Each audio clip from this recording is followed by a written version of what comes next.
चलिए अब हम समझते हैं। देखिए कि कुछ कंसेप्ट्स को ध्यान से समझना है। आज तक जो मैंने आपको चीजें पढ़ाई हैं उसके अंदर आपने एक चीज देखी होगी कि हम लोग नेटल चार्ट यानी कि बेसिक जो चार्ट होता है हमारा, उसके ऊपर सारे प्रिडिक्शंस को तोड़ते हैं। इज दैट फाइन और नॉट? ऐसे करते आए हैं अपन सारी क्लासेस में। ठीक है। अब मैंने मतलब अभी रिसेंट वाले बैचेस में एक एक्सपेरिमेंट किया और कुछ स्टूडेंट्स को मैंने ब्लैंक चार्ट प्रिडिक्शंस कराए। ठीक है। उनमें से एक एग्जांपल सुनील कुमार शर्मा जी हमारे साथ बैठे भी हैं। इन अभी लेटेस्ट इनका बैच चल रहा था, इनके बैच में उसको हमने किया। तो सुनील जी, रिजल्ट्स कैसे सर। थे? प्रिडिक्शन कर पा रहे थे आप? आई होप हाँ, सो। हाँ सर, काफी मतलब जो इनिशियल डेज थे उसके बाद जैसे आपने ये क्लास लिया तो हम्म। एक कॉन्फिडेंस में भी बूस्टअप आया। और जो जैसे हुआ था लास्ट क्लास तो उसमें काफी हद तक समझ में पा रहे थे और बोल पा रहे थे। और अच्छा ये लगता है कि जब सामने वाला बोलता है कि हाँ, जब हम बता रहे हैं तो वो कुछ चीजें सही जा रही हैं। तो right, thank right. You very much, learning stage पे है अभी। नहीं नहीं, नॉट अ प्रॉब्लम। आगे समझते हैं। देखिए अब हमने देखिए क्या फार्मूला डिवाइस किया है। मैं यहाँ पर जो पुराने स्टूडेंट्स हैं, ठीक है ना, हिमांशु जी, रूपल, अजीत जी, सबको ये बोलूंगा कि बहुत ध्यान से समझना मैं क्या बोलने जा रहा हूँ। यहाँ पर हम लोग क्या करते हैं कि एक एक प्लेनेट जो है वो स्पेसिफिकली क्या करता है, एक एक राशि का लॉर्ड होता है, ये तो आपको पता ही है। मगर यहाँ पर सबसे इंपॉर्टेंट चीज है कि अब हमने गेम को कैसे समझना है, कि हम प्रिडिक्शंस में इसको यूज कैसे करेंगे। तो यहाँ पर आप ये काम कीजिए। अगर आप चाहें तो एग्जाम्पल के तौर पे एक कुंडली खोल सकते हैं, कोई भी। ठीक है ना। और कुंडली को खोलकर आप ये देखिए कि जैसे कि कोई भी साइन स्पेसिफिकली, ठीक है, कोई भी साइन जो है वो जब किसी हाउस के अंदर आता है तो उसी अकॉर्डिंगली वो रिजल्ट देता है। तो यहाँ पर मैं किसकी बात कर रहा हूँ? एनर्जी ऑफ साइंस की बात कर रहा हूँ। कौन सा जो साइन है किस हाउस में आया उस अकॉर्डिंग जो है प्रिडिक्शंस निकल के आएंगी। मगर इसमें जो पैरामीटर्स कैसे निकालने हैं, यहाँ पर सिग्निफिकेशंस को देखना है। सिग्निफिकेशंस के तौर पे जैसे कि मैं मान लो फॉर एग्जांपल एक छोटा सा एग्जांपल लेता हूँ। मान लो मैंने ये बोला, ब्लैंक चार्ट प्रिडिक्शन बोल रहा हूँ सिंपल, कि फॉर एग्जांपल किसी का भी, मान लो मैं कहता हूँ कि बुध जो है फॉर एग्जांपल, ठीक है ना, वो मान लो 9th हाउस के अंदर बैठा है, नीच का बैठा है। तो मैं क्या प्रिडिक्शंस दे सकता हूँ इसके बेस पे? सोचो। Any thought process? देखो यहाँ पर बहुत ध्यान से समझना है। 9th हाउस के सिग्निफिकेशंस को कैच करना है। ठीक है ना। 9th हाउस जो होगा वो आपका रिलीजन है। 9th हाउस जो है आपका जो है पूरा का फादर। पूरा हायर एजुकेशन, फादर, ठीक है ना, इन सबको रिप्रेजेंट्स करता है। हम्म। तो देखो जब नीच का ग्रह होता है, या ओनली, चलो आप नीच और उच्च को ही भूल जाओ, आप कहते हो सिर्फ बुध बैठा है वहां पे। तो अब किसी की कुंडली में अगर बुध जहां जहां बैठता है फॉर एग्जाम्पल, तो वो किस प्रकार के जो है रिजल्ट्स देगा, उस चीज को समझना है। ठीक है ना। मान लो किसी का बुध जो है फॉर एग्जाम्पल 9th हाउस में बैठा है, किसी का 3rd हाउस में बैठा है। 3rd हाउस वाले बुध के और 9th हाउस वाले के बुध के रिजल्ट्स कैसे निकालेंगे? यहाँ पे मैं बुध बैठने से मतलब ये कह रहा हूँ कि वहां पर बुध बैठना नहीं, मैं यहाँ पर ये बोल रहा हूँ कि बुध से जुड़े हुए जो साइंस हैं, 3 नंबर और 6 नंबर जहां जहां जा रहे हैं उनके क्या इम्पैक्ट आएंगे। तो यहाँ पर हमारे को इस चीज को मैप करना है, इसकी मैपिंग करनी है। इसकी मैपिंग जब आप करना सीखेंगे तो आपको ये पता लगेगा कुंडली खोलने की जरूरत ही नहीं है।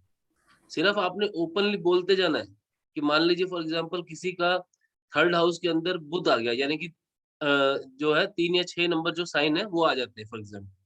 ठीक है ना।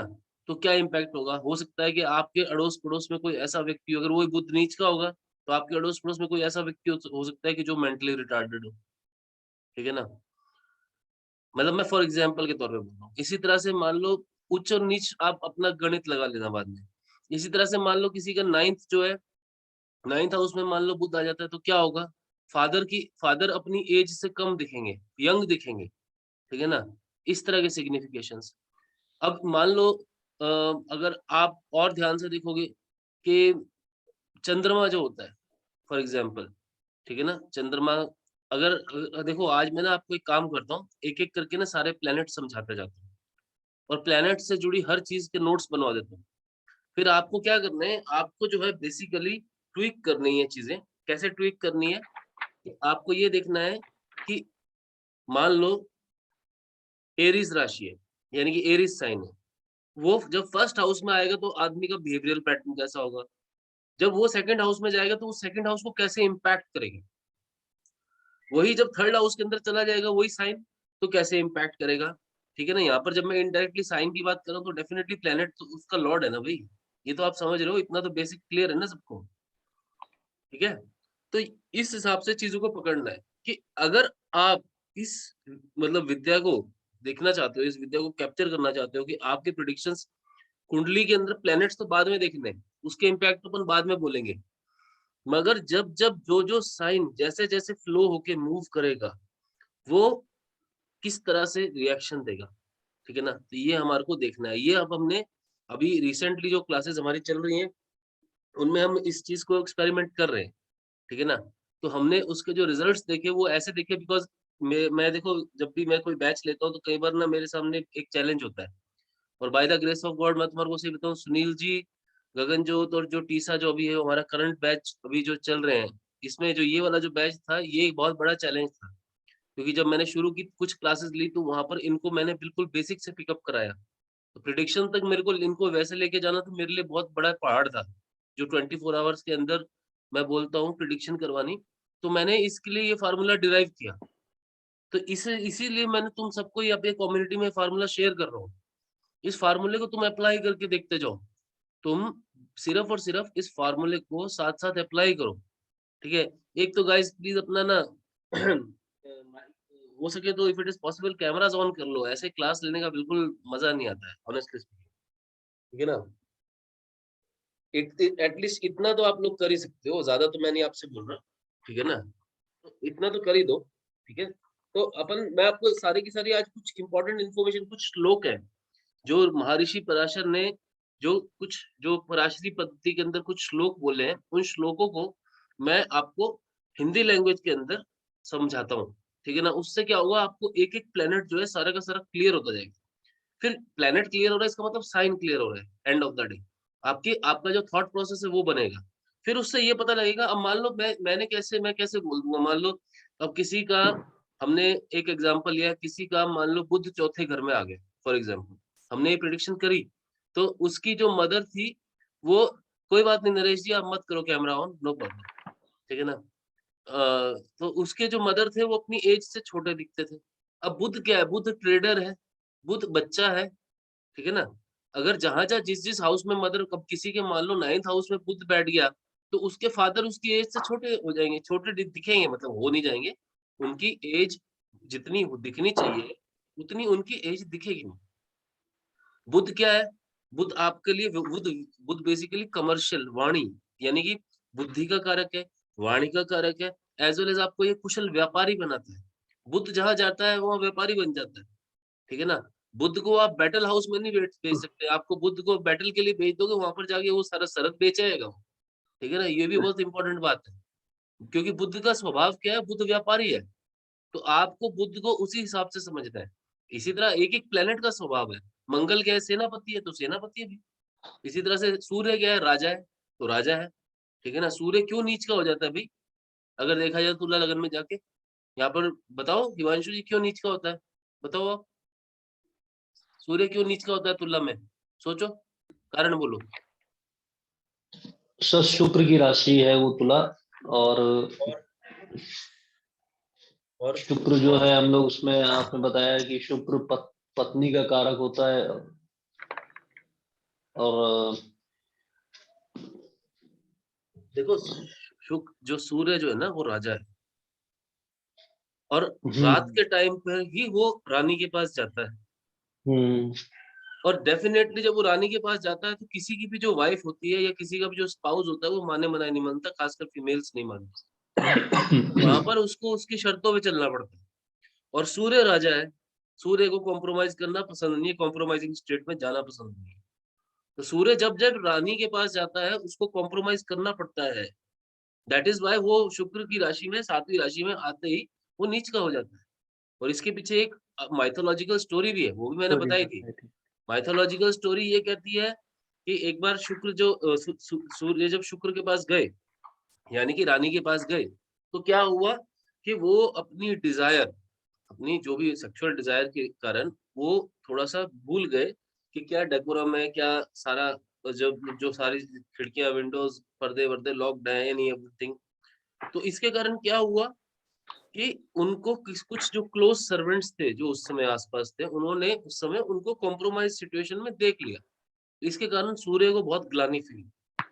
तो तब से सूर्य जो है इस स्टेट में जब जब जाते हैं उनका मन जो है या उनकी जो मनोस्थिति होती है वो नीच की हो जाती है। समझ आई बात? क्योंकि राजा है, राजा अपनी वैल्यूज से कॉम्प्रोमाइज करता।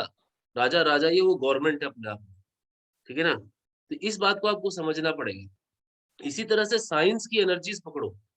एक एक साइन जो है, ठीक है ना? मान लो फॉर एग्जाम्पल अब 10 नंबर क्या है? फॉर एग्जाम्पल मकर राशि, 10 नंबर की बात करता हूँ, क्या है? मकर, मगरमच्छ बोला जाता है वैसे तो। सिंबल देखोगे तो उसका सिंबल है बकरी और मछली। ठीक है ना? बकरी और मछली, उसमें 2 सिंबल्स लगे हुए हैं छोटे-छोटे। ठीक है? अब ये सारा बिहेवियरल पैटर्न क्या आएगा? 10 नंबर आइडियली तो सैटर्न है। तो सैटर्न क्या है? आपने कभी मगरमच्छ का बिहेवियर नोटिस किया है? वो घंटों-घंटों ताक लगा के अपने शिकार के लिए कई-कई दिनों तक वेट करता है। वो स्कैनिंग करता है एनवायरनमेंट की और जब मौका आता है तब अटैक खोलता है। 10 नंबर, ठीक है ना? इसी तरह अगर दूसरा साइन जो इसका आप देखोगे, मगरमच्छ तो एक साइन मैंने एक्सप्लेन किया अभी। अब दूसरा साइन जब आपको एक्सप्लेन कर दूं, यहाँ पे ये क्या है, मकर लगन वालों की खास बात क्या है? मकर लगन का एक फीचर ये है कि उनके पास ये क्षमता होती है कि वो जितना गहरे में पानी में जाना चाहें, गहरे में जा सकते हैं। ठीक है ना? इसको अलग-अलग ऋषियों ने अलग-अलग तरह से इंटरप्रेट किया। और बकरी क्यों दिखाई गई है? कि बकरी की एक खास बात है कि बकरी ऊँचे से ऊँचा पहाड़ भी अपने छोटे-छोटे, छोटे-छोटे बेबी स्टेप्स करती हुई ऊपर निकल जाती है। उसको कोई फ़र्क नहीं पड़ता। तो ये खास बात है मकर लगन की। मकर लगन टाइम लेता है रिएक्ट करने में, ठीक है ना? तो this is how you have to understand each and every sign, ठीक है ना? तो ये बातें आपको पता होनी चाहिए कि मान लो अब कोई स्पेसिफिक साइन आपके किसी घर में जाके बैठेगा, तो क्या होगा? अब 8 नंबर है, 8 नंबर क्या है? 8 नंबर आपको हाउस हो, चाहे साइन हो, आपको 8 नंबर यही दिखाया गया है कि 8 नंबर जो है अपने आप में पेन लाता है, P-A-I-N, पेन नाम का वर्ड जो है वो देता है। ये समझाया है वृश्चिक लगन के लिए, ठीक है ना? वृश्चिक लगन वाले लोग जो है बेसिकली आप ध्यान से देखोगे तो क्या रहता है उनका बिहेवियरल पैटर्न? गहरे हैं भाई, रिसर्च करते हैं, गहरा उतरना उनको पसंद है, ठीक है ना?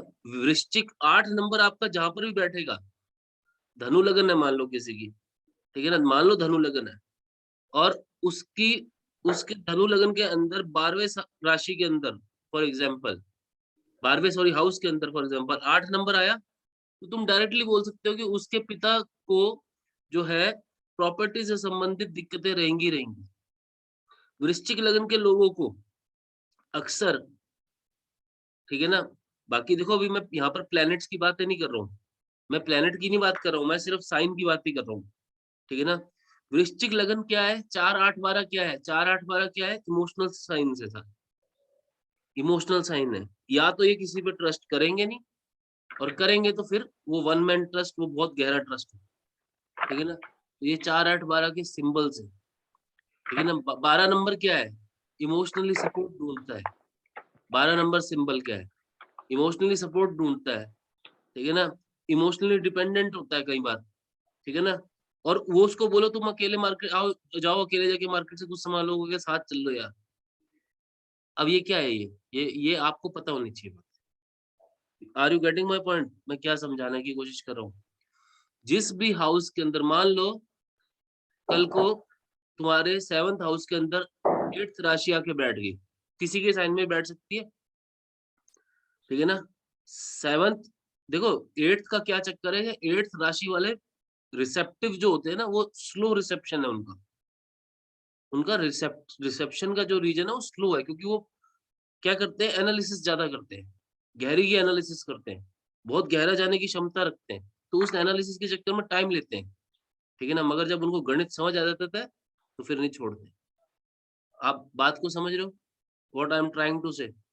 इस तरह से हर एक साइन को पकड़ लो, और वो साइन जब तुम्हारे उस पर्टिकुलर हाउस में बैठेगा, अब देखो किसी के भी, तुम 7वें घर में 8 नंबर देख लो, ठीक है ना? 7वें घर में 8 नंबर देख लो, या फिर 8वां नंबर जो है 8 नंबर से जो राशि वो है आपकी, 8 नंबर जो साइन है, जब जब लगन के अंदर बैठेगा, ऐसा आदमी दूसरों पे डाउट, मतलब दूसरे को ऐसे लगेगा ये मेरे पे शक कर रहा है, या वो दूसरों को डाउट डाउट मतलब वो डाउट नहीं, क्योंकि वो उसकी नेचर है, वो विश्वास नहीं कर पाता इतनी जल्दी। वो विश्वास करता है तो उसके साथ चोट हो चुकी होती है, उसके साथ धोखा हो चुका होता है, ठीक है ना? इसलिए वो विश्वास करना छोड़ देता है। क्योंकि 4-8-12 है ना, 4-8-12 क्या है? इमोशनल साइंस है।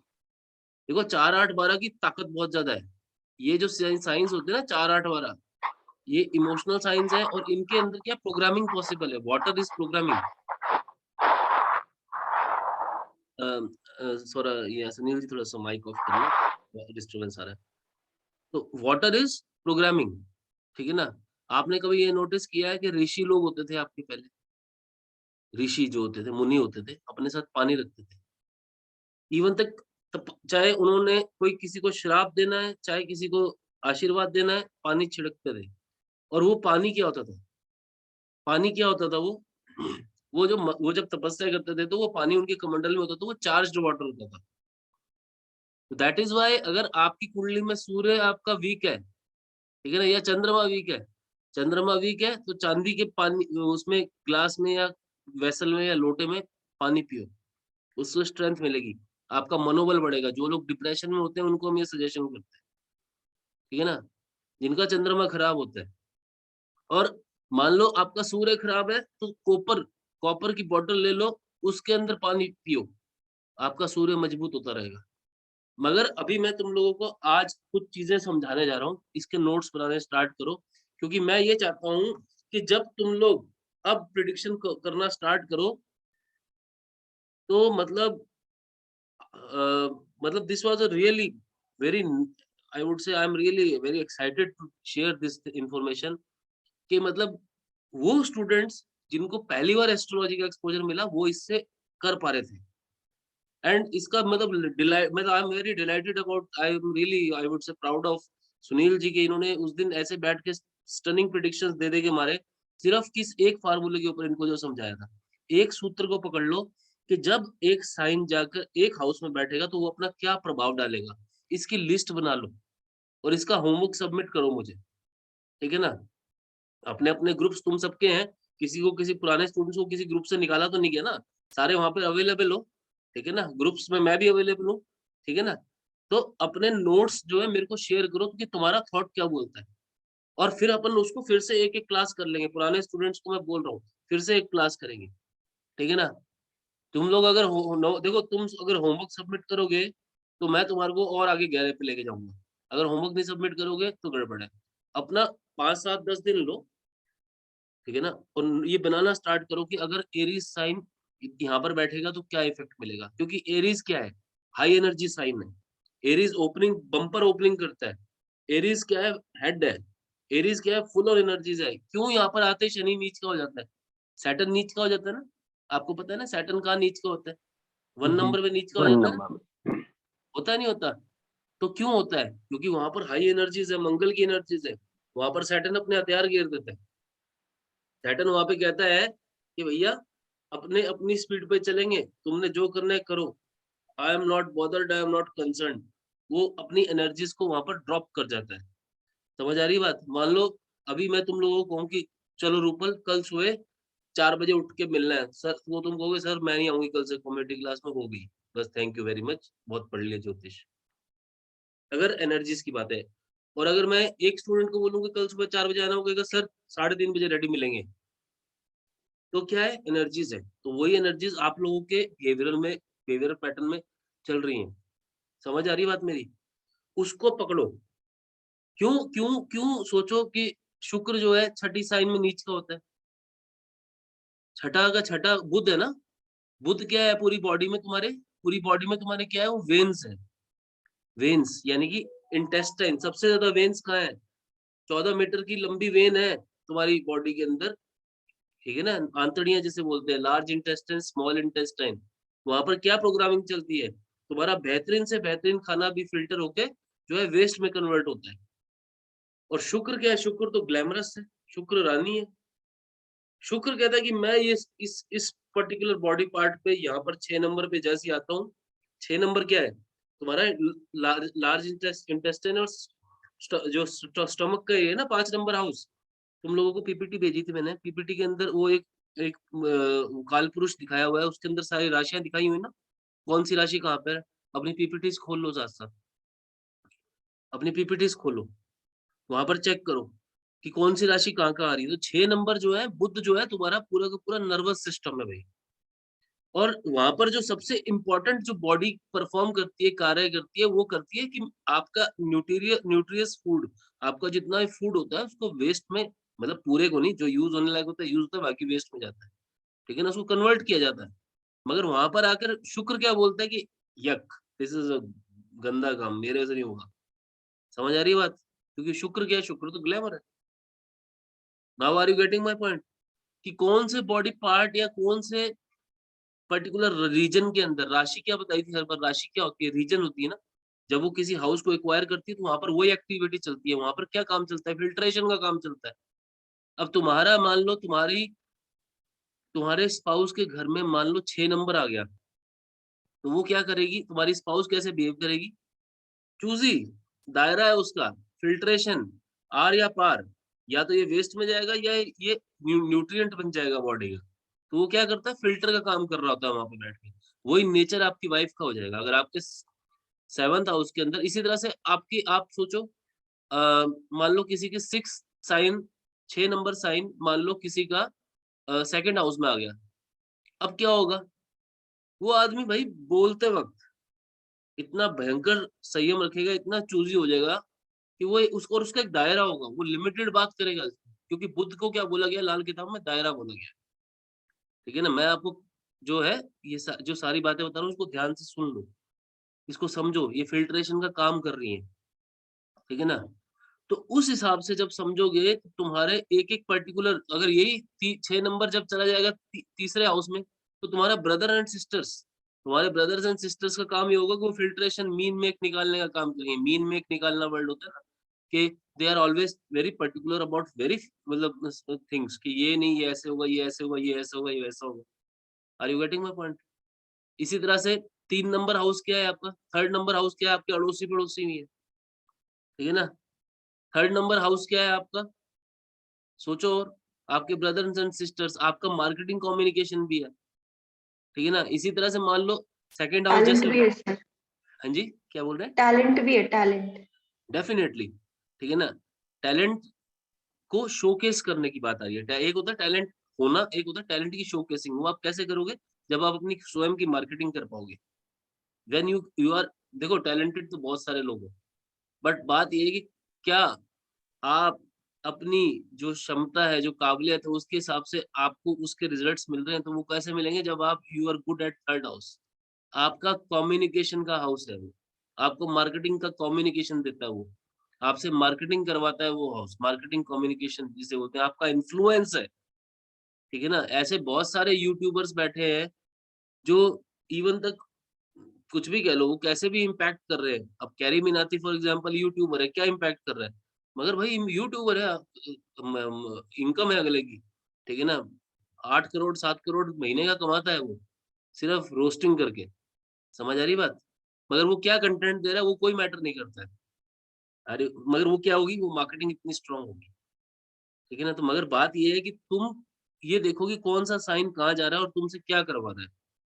You have to understand that, only then you will be able to give the predictions कि ये तुम्हारा। अब मान लो फॉर एग्जांपल किसी के मान लो 6th हाउस जो है, सॉरी 6th के, आप कोई और ले लो, मान लो किसी का 5th number sign, 5 number sign मान लो किसी के 4th हाउस में आ गया, तो उसकी, उस बंदे की मदर का नेचर क्या हो जाएगा, डिक्टेटरशिप, जो मैंने बोल दिया वो करो, एलिगेंट, अपने अपने डिसीजन सुनाना। सूर्य किसी की नहीं सुनता, सूर्य राजा है, ठीक है ना। अगर तुम्हारे फिफ्थ फिफ्थ साइन तुम्हारे 4th हाउस में जाएगा तो कैसे रिएक्ट करेगा, समझ रहे हो। इसी तरह से अगर वो 3rd हाउस में जाएगा तो तुम्हारा ब्रदर का, छोटे ब्रदर सिबलिंग्स का ऐसा नेचर हो जाएगा, जो बोल दिया करो, आगे 3 5 नहीं मेरे साथ। सूर्य है भैया, सूर्य साइन किसी की नहीं सुनेगा। तो व्हाट आई मीन टू से कि सन जो साइन है उसकी एनर्जीज जो है उस हाउस में काम करना स्टार्ट कर देगी। अब तुम इस चीज को कनेक्ट कर पा रहे हो मैं क्या बोल रहा हूँ कि कौन सा साइन कौन से हाउस में बैठा उसका क्या रिजल्ट आना चाहिए। एग्जाम्पल के तौर पे चलो एक एग्जाम्पल लेते हैं। हिमांशु जी, आप मेरे को ये बताओ, ठीक है, कि मान लो 7 नंबर साइन, चलो 7 को भी छोड़ो तुम, 8 नंबर साइन, 8 नंबर साइन, ठीक है ना, आपके 4th हाउस में आता है। माइक ऑन करो जरा। जी सर। ना, तो अब 8 नंबर के रिजल्ट क्या बताओगे? आपके जीवन की जुड़ी हुई जितनी भी पेन्स हैं, चाहे वो प्रॉपर्टी हो, चाहे वो व्हीकल हो, चाहे वो, मतलब 8 नंबर का मतलब ही क्या हो गया? स्ट्रगल, पेन, ठीक है ना? बहुत गहरा एक, वो कहते हैं ना, जिसे कहते हैं स्ट्रेस, ठीक है ना? उस तरह की चीजें आ जाती है, और या फिर मदर की हेल्थ, ठीक है ना? अब जी ये सर। 8 नंबर जैसे-जैसे जिस हाउस में जिसके बैठा है वो अपना-अपना कैलकुलेशन करना। अब हिमांशु जी मैं आपको होमवर्क देता हूँ। अभी के अभी मेरे को ये बताओ कि जैसे मैंने आपको कुछ साइंस समझाए हैं। देखो चंद्रमा तो देखो मूड स्विंग्स है। मैं आपको सारे साइंस इसलिए ब्रॉडली बताता जा रहा हूँ। ठीक है ना? अगर आपके नवमास चार्ट के अंदर, नवमास चार्ट क्या होता है आज मैं आपको थोड़ा-सा समझा देता हूँ, हल्का-सा हिंट आगे ले जाता हूँ। नवमास चार्ट जो होता है ना बेसिकली तुम्हारा एक तरह से जो तुम्हारे राशि चार्ट के अंदर जो तुम्हारे को चार्ट्स दिख रहे हैं, उसके जो फल हैं, जो फ्रक्टिफिकेशन है, जो रिजल्ट्स होते हैं, वो नवमास चार्ट से देखे जाते हैं। नवमास चार्ट अगर आप चाहो तो अपना खोल लो। मान लो किसी का शुक्र किसी का शुक्र प्लैनेट नवमास के अंदर, फॉर एग्जांपल नवमास चार्ट के अंदर चंद्रमा वाले साइन में बैठा है, क्योंकि चंद्रमा क्या down the line mood swings या अपनी मनमर्जी से चलना। तो उस आदमी को रिलेशंस के पीछे जो है, उस आदमी को लोग उस पे डाउट करेंगे कि इसके मल्टीपल रिलेशंस तो नहीं है, क्योंकि 7 नंबर क्या है? शुक्र क्या है? शुक्र रिलेशनशिप्स है। शुक्र वाला बंदा क्या होगा? वीनसियन क्या होगा? वीनसियंस 1 मिनट में दूसरों से रिलेशन बनाते हैं। They are very good at marketing, they are very good at talking people, interacting people. इसलिए लोग उन पे डाउट करते हैं, यार ये तो दूल्हा लगन का है, इसका तो हो सकता है इधर-उधर, इसके तो रिलेशन अच्छे होंगे। मतलब रिलेशनशिप जब भी रिप्रेजेंट करता है, ग्रॉस ग्रो आपकी कुंडली में कौन रिप्रेजेंट करता है? शुक्र करता है। खैर अभी नवमास पे वापस मत जाओ, एक बार नवमास को भी छोड़ो। अभी यहीं पे इसी कांसेप्ट को फोकस करो जो बोल रहा हूँ। तो अब इस हिसाब से चीज़ों को पकड़ना है, ठीक है ना? इवन तक आपका जहाँ पर 4 नंबर राशि आ जाएगी, आपको उस हाउस से जुड़े हुए मूड स्विंग्स रहेंगे। आपकी 4 नंबर राशि जहाँ पे भी बैठी है, आपको उस हाउस से जुड़े आपके मूड स्विंग्स रहेंगे, ठीक है ना? मूड स्विंग्स मतलब चंद्रमा है भैया, ठीक है ना? इमोशंस रहेंगे आपके, इमोशंस भी तो है चंद्रमा, ठीक है ना? आपके इमोशंस भी रहेंगे उस हाउस से जुड़े हुए। किसी का मान लो 12वें घर में चौथा साइन आ गया, उसके मन में एक इमोशनल टच रहेगा कि यार 12वां घर किस-किस चीज़ का है, मैं एक बार फॉरेन जाके आऊँ। मैं एक बार ऐसा कोई बड़ा इन्वेस्टमेंट करूँ कि इन्वेस्टमेंट का हाउस भी है 12वां हाउस। मैं कोई ऐसी इन्वेस्टमेंट करूँ कि जिससे मतलब कुछ अलग ही चीज़ हो जाए, ठीक है ना? 4 नंबर अगर किसी के 2nd हाउस में आ गया, वो क्या सोचेगा? उसके मूड स्विंग्स होंगे, कभी उसको लगेगा मैं बहुत पैसा कमाऊँ, फिर एकदम से लगेगा अरे पैसे में क्या रखा है? फिर उसको एकदम लगेगा I am very attached to my family. फिर वो क्या है, ये बातें भी वो करेगा, ऐसा पर्सन कैसे करेगा? इमोशनल होके बातें करेगा। Are you getting my point? Emotional होके बातें करेगा। इमोशंस आ जाएँगे उसकी बात के टच में। तो इस तरह से 4 नंबर की क्या है, एनर्जीज़ आ गई है। कौन से हाउस में? 2nd हाउस में, 12वें हाउस में। तो ये पर्टिकुलरली एनर्जीज़ मूव करेंगी। तुम्हारा 4 नंबर, और ये तुम बताओ ये ऐसा है या नहीं, ये सोचो। चलो मैं तो बोल रहा हूँ, एक बार तुमको जो मैंने बता रहा हूँ, क्या तुम इस चीज़ से ओपन प्लेटफ़ॉर्म में बोलो, क्या तुम इस चीज़ को कनेक्ट कर पा रहे हो? ये चीज़ तुम्हें लग रहा है जो मैंने अभी बातें बताई ये ऐसी हैं? हाँ सर। समझ रहे हो ना? क्योंकि सबसे इम्पोर्टेंट कांसेप्ट है ये। एनर्जीज़ जो है ना उस साइन की उसमें जाके काम करने लगेंगी। तुम्हारे मन में हो सकता है कि ये रहे कि मैं अपनी मदर को कभी न कभी जो है, हिमांशु के मन में रहे कि फॉरेन यात्रा एक बार ज़रूर करा के लाऊँ। एक मन का भाव है, ठीक है ना? पूरा हो ना हो वो एक अलग चीज़ है, मगर मन का भाव है तो है। क्योंकि चार नंबर जिन जिन सिग्निफिकेशन को बोलेगा, ठीक है ना, उनको लेके वो भाव दे देगा, भाव, इमोशंस, उनसे जुड़े हुए मूड स्विंग्स, ठीक है ना, ये सारा का सारा 8 नंबर इस तरह से कहीं जहां जहां बैठेगा, जिन जिन हाउसेस में बैठेगा, 8 नंबर जो है उन इन हाउसेस को, रिजल्ट्स को जो है डिमीन करता जाएगा, ठीक है ना। वो बात अलग है, अब मैं आगे उस पे जाऊंगा बाद में कि मंगल उच्च का हुआ तो नीच का हुआ तो वो बात की बात है। पहले 8 नंबर को चेक कर लो, ठीक है ना। इसी तरह से 6 नंबर को चेक कर लो, ये बताया 6 नंबर क्या है, ठीक है ना। तो गाइस इतनी बातें समझ आ रही है मेरी? I hope it is clear. Yes sir. चलो अब एक काम करते हैं, अब कुछ कुछ चीजें तुम्हारे को समझाता हूँ, उसको बहुत ध्यान से समझना, ठीक है ना। ये मैंने थोड़े बहुत आप लोगों के लिए कुछ चीजें नोट की है, कुछ श्लोक थे उनको लिखा है। सबसे पहले मैं आपको ये बता देता हूँ, ठीक है ना, आपको ये बात देखनी है कि आपके हॉरोस्कोप के अंदर जो भी प्लेनेट स्ट्रांग है, ठीक है ना, स्ट्रांग से मेरा मतलब है कि आप यहाँ पर ये समझ लो कि स्ट्रांग क्या होता है। स्ट्रांग जो होता है बेसिकली, एक तो आप डिग्रीज के थ्रू देखते हैं, डिग्रीज के अंदर भी आपको अवस्थाएं बताई हैं, तो आपका जो प्लेनेट भी स्ट्रांग होता है, या फिर देखिए लग्नेश, वैसे तो बोला जाता है कि गवर्निंग प्लेनेट सबसे स्ट्रांग वही होता है, मगर उसकी डिग्रीज लो हुई तो क्या होगा, तो उस पे और प्लैनेट्स के इम्पैक्ट पड़ते हैं, ये समझाया था ना। मगर आपका जो थॉट प्रोसेस होता है वो एक्चुअल में स्ट्रांग जो प्लैनेट्स होते हैं उनके हिसाब से चलता है। इस बात को पकड़ के चलना है हमेशा। आपकी पूरी पर्सनैलिटी या किसी भी चार्ट को जब तुम देखोगे, तो वहां पर कौन से प्लेनेट, एक पर्टिकुलर प्लेनेट जो है वो स्ट्रांग है, वो कैसे इम्पैक्ट कर रहा है उसको जज करना आना चाहिए। और उसका तरीका आप लोगों को मैंने क्लास में बताया है कि डिग्रीज को चेक करना है, और कुछ नहीं, उसके उसकी दिशा को चेक करना है। तो आज आपको तुमको मैं दिशाएं भी बताऊंगा, अभी नोट करवा देता हूँ, एक बार रिवीजन कराता हूँ। आज मैं प्लैनेट्स करवाऊंगा, फिर मैं तुम्हारे को क्या है कि एक एक प्लैनेट, या एक प्लैनेट से मतलब है कि एक एक साइन जो है जब किसी किसी हाउस में मूव कर रहा है तो कैसे निकलेगा, उसका होमवर्क तुम लोग सबमिट, ठीक है। इट्स अ प्रॉमिस, कर दोगे इतना यस तो? सर। Yes sir. जी चलो सर। ठीक है, अब नोट करो। मैं सबसे पहले आपको बताने जा रहा हूँ कि कलर और फॉर्म्स क्या है प्लैनेट्स की, कलर और फॉर्म्स क्या है प्लैनेट की, नोट करो, ठीक है ना। देखो, sun has a form with the dark red rays, ठीक है ना, इसको नोट कर लो। सन की फॉर्म क्या है, उसकी जो डार्क रेड रेज है, ठीक है। इसी तरह से moon has a youthful form, ठीक है, with with white body. Moon has a youthful form, क्योंकि इसलिए तो आपको ये बताया था ना कि चंद्रमा जो है आपका बचपन दिखाता है, समझ आई बात, आपका 1 से 12 का पीरियड दिखाता है। Mars is of pale red colour, इसको नोट कर लो। मार्स का जो कलर है वो कैसा है, पेल रेड, हल्का सा पीलापन और उसमें लाली होती है, ठीक है ना। इसी तरह mercury is of dark dark green, ठीक है, डार्क ग्रीन जैसे कि झुकी हुई घास होती है उस तरह से उसका कलर होता है, ठीक है। उसके बाद Jupiter has a yellow body, yellow colour of body, ठीक है ना।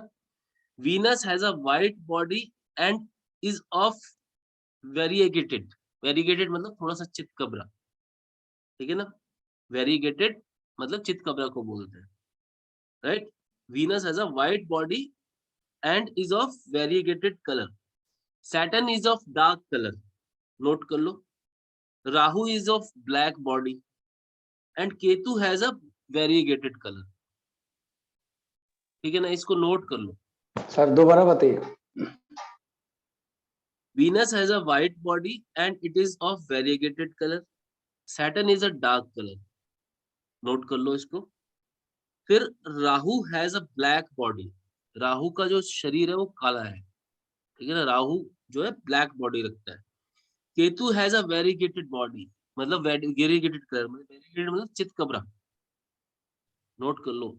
क्योंकि अब ये जो तुम प्रेडिक्शन दोगे ना, मान लो केतु किसी का, हाँ जी बोलिए केतु सर, केतु वेरिगेटेड चितकबरा से, ठीक है। अब मोटे मोटे में एक तुम्हारे को और कंसेप्ट समझाता हूँ। प्लैनेट्स को 2 पार्ट्स में बांटा गया है, ठीक है ना। एक तो प्लैनेट्स होते हैं जो होते हैं लस्ट्रस, ठीक है, सॉरी तीन पार्ट्स में बांटा गया। प्लैनेट्स एक होते हैं लस्ट्रस, ठीक है, एक होते हैं स्टार्स जो चमकते हैं, ठीक है ना, और एक होते हैं डार्क प्लैनेट्स। ये तीन कैटेगरीज हैं प्लैनेट्स। एक होते हैं लस्ट्रस, एक होते हैं स्टार्स, एक होते हैं डार्क प्लैनेट्स। तो अब इसकी कैटेगरी नोट कर लो। Moon and sun are lustrous planets, ठीक है, moon and sun sun are lustrous category में आते हैं, लस्ट्रस प्लैनेट्स, ठीक है। इसी तरह से Mars, Mercury, Mars, Mercury, Jupiter, Venus and Saturn are of star category. ये stars Mars Mars, Mercury, Jupiter, Mars, Mercury, Jupiter, Venus and Saturn are of star category, ठीक है।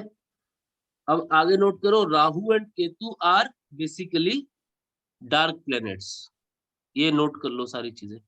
तो ये Mars, Jupiter, Venus, Mercury, Saturn, क्या बोला sir? ये सारे जो है स्टार कैटेगरी के।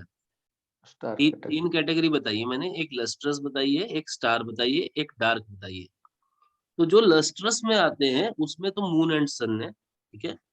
जो स्टार कैटेगरी में आते हैं उसमें आपका मार्स यानी कि मंगल, बुध यानी कि मरकरी, जुपिटर यानी कि आपका बृहस्पति, वीनस यानी कि शुक्र एंड शनि यानी कि सैटर्न, ये स्टार कैटेगरी में है। Rahu Ketu Ketu and Rahu are of dark planets, dark category में। ठीक। अब कुछ इंपॉर्टेंट पॉइंट नोट और करो, ये मतलब बड़े इंपॉर्टेंट पॉइंट्स हैं। सर वो जो कलर और फॉर्म बता रहे थे तो उसमें फॉर्म केवल मून का लिखे हैं हम, यूथफुल। हाँ अभी आऊंगा उसके ऊपर। यूथफुल फॉर्म, यूथफुल उसका व्हाइट कलर भी तो बताया मैंने, व्हाइट कलर हाँ बताया। हाँ, कलर बताए सबके, वो फॉर्म में मैं सोचा भूल गया, मैं रह गया लिखने को। मैं दोबारा बता देता हूँ। देखो, sun has a form with dark red rise, dark red rays, ठीक है ना, ये नोट कर लो। Moon has a youthful form with a जी, white body. White body. Mars is of pale red colour, या ठीक है ना। हाँ, Mars Mars pale is of red. Pale red मतलब पीला, पीलापन होता है, पेल मतलब पीलापन, ठीक है ना। हल्दे हल्दे लाल। हाँ, mercury is of dark green colour of bent grass, ठीक है ना, इस तरह से। ओके, तो ये कलर्स केवल लिखे हैं हमने, फॉर्म अब और वो एक ही। फॉर्म फॉर्म ऐसे जैसे मत पकड़ो, ओके, फॉर्म ऐसे मत पकड़ो, अच्छा, मतलब मोटे मोटे में जो चीजें हैं। ओके। हाँ, हाँ, कलर एंड फॉर्म मतलब एक ही एक काउंट ही चीज है, करेंगे। एक ही बात है, एक ही जी बात, जी जी, ओके। ठीक है ना। आगे चलते हैं। अब कुछ इंपॉर्टेंट पॉइंट और समझा रहा हूँ। कुंडली के अंदर एक बात का ध्यान रखना, मरकरी इज ब्रिलियंट प्लेनेट, ठीक है ना। ये मैं ग्रहों के बारे में बताता जा रहा हूँ, हर एक ग्रह के बारे में बताता जाऊंगा, तुम अपनी कैटेगरी बना लो। मरकरी इज ब्रिलियंट कब, सबसे ज्यादा ब्रिलियंट कब होता है मरकरी? जब वो सूर्य से 29 डिग्री दूर होता है। उनकी ब्रिलियंस बता रहा हूँ। देखो 360 डिग्री है ना टोटल में, तो ठीक है ना। जब Mercury is extremely brilliant when it is 29 degree away from the sun. Note करो। Venus is extremely brilliant when it is 47 degree away from the sun. Venus Venus is extremely brilliant when it is 47 degree away from the sun, ठीक है ना।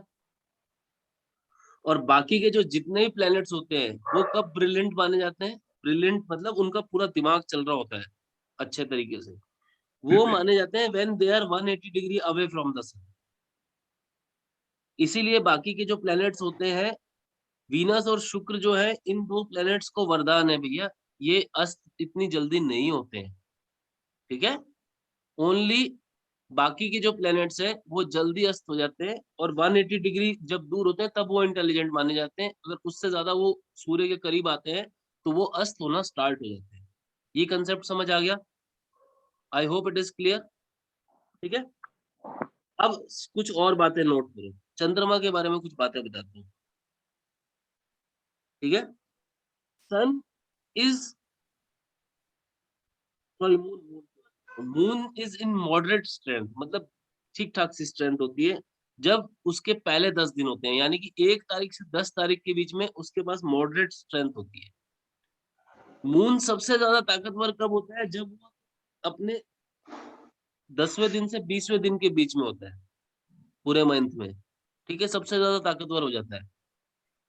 Sir पहले से our moon हाँ जी, moon जो 1 से पहले 10 1 से 10 1 से 10 दिन के बीच में मून जो होता है उसकी मॉडरेट स्ट्रेंथ होती है, ठीक ठाक सी होती है।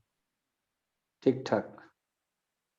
और 10वें दिन और क्या नाम 10 से लेके 20 के बीच में वो पावरफुल स्ट्रेंथ में होता है। ठीक है ना, बहुत पावरफुल होता है। ठीक है ना, और जो लास्ट के जो 10 दिन होते हैं, ठीक है ना, उसके अंदर मून जो है वो वीक पड़ता जाता है, कमजोर पड़ता जाता है। जैसे सर जी मून 1 से 10, तो ये मैं कैसे पकड़ लूं ये 1 से 10 का अंदर है? 1 तारीख से 10 तारीख का बीच का मून। ओ महीना धरना है ना? हाँ, महीने के अंदर जो तारीखें होती है ना।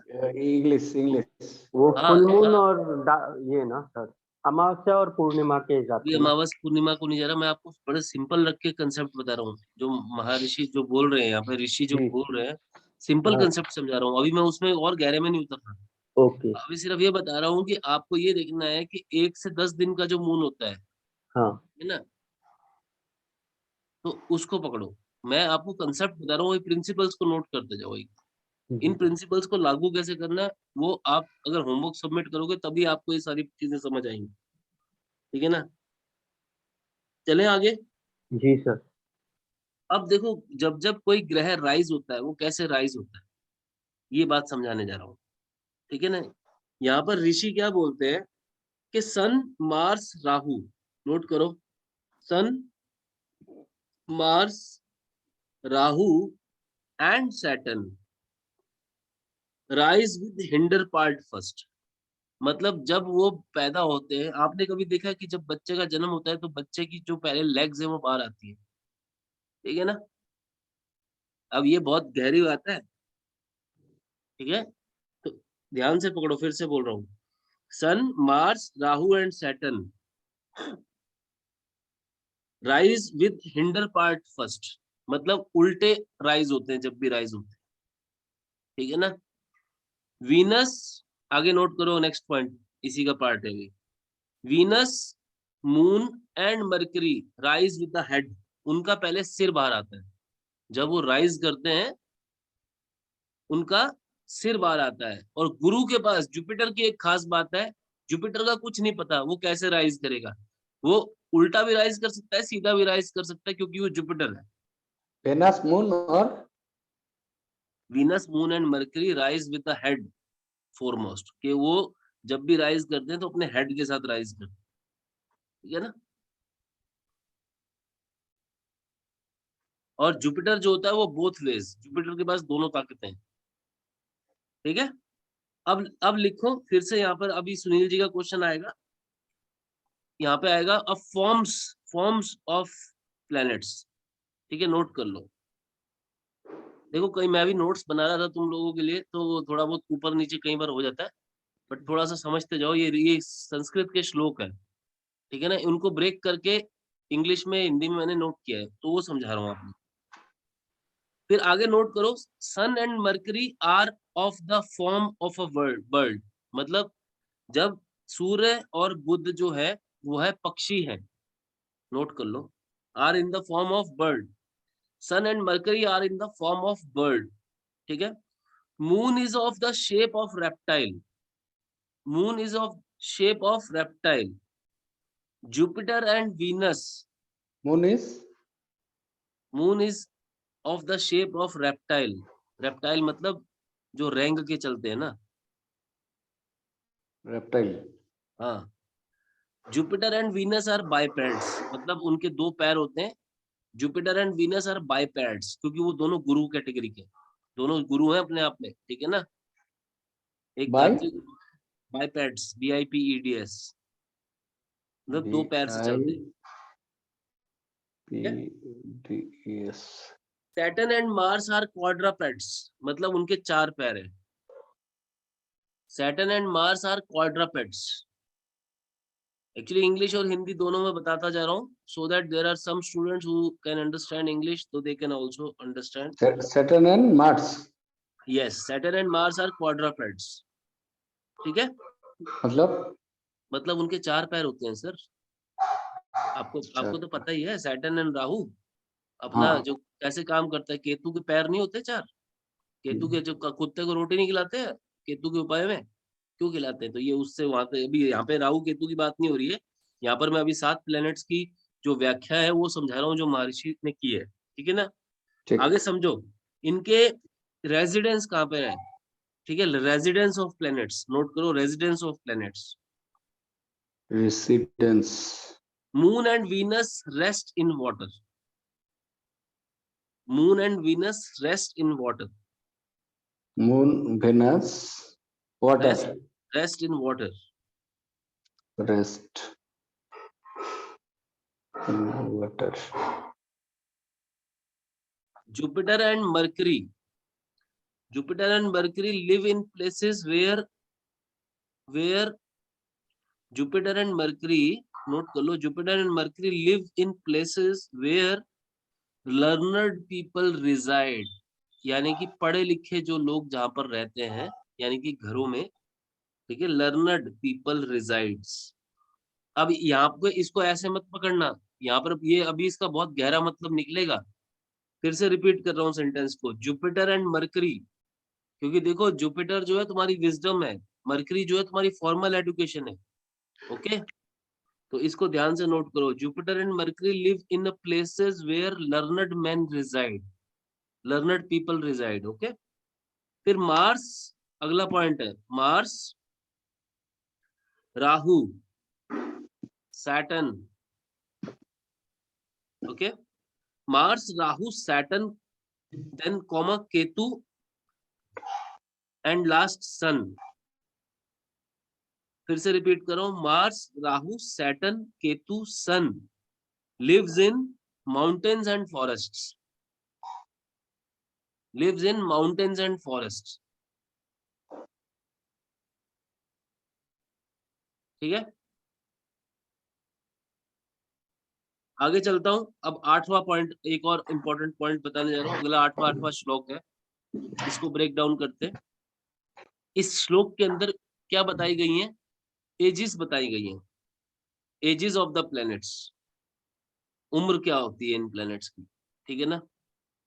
तो मार्स इज अ चाइल्ड, वैसे चाइल्ड नहीं, ये दूसरी तरह से है। एक बार अभी नोट कर लो, कंसेप्ट बाद में समझाता हूँ, रुको। क्या बोलता है श्लोक? Mars is a child, Mercury is a body. Mars is a child, Mercury is a body. Venus is 16 umars, because Venus is 16 years.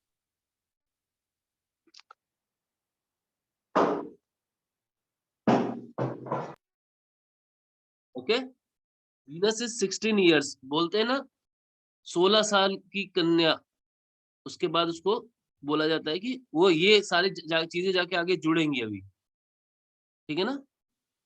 उसके बाद जुपिटर इज 30 years की एज, जुपिटर का जो ये श्लोक बोलता है, जुपिटर इज 30 साल। सूर्य, सन इज 50 years, मतलब जो राजा बनने की जो उसकी एज होती है वो 50 साल तक वैलिड होती है, मतलब 50 साल के बाद वो राजा के लिए एलिजिबल हो जाता है।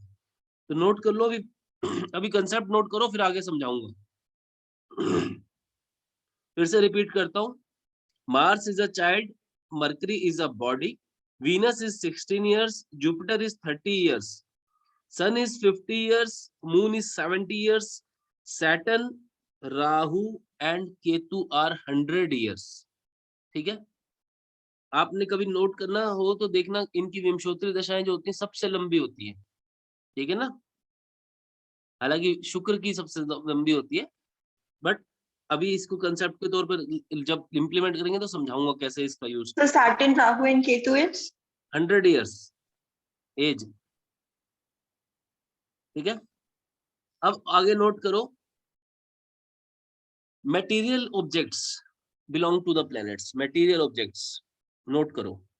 ये श्लोक बोलता है, ध्यान से सुनना, जुपिटर वीनस,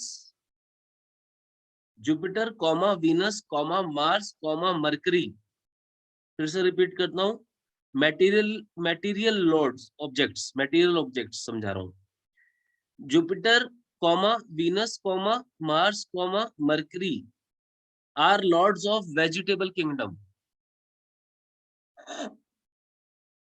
ठीक है।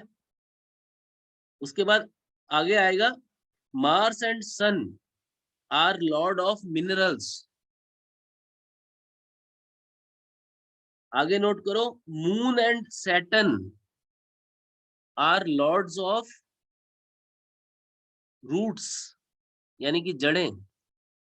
फिर से रिपीट कर देता हूं, Mars and sun are lords of minerals, moon and Saturn are lords of roots, Venus and Jupiter are lords of animal kingdom, ठीक है ना।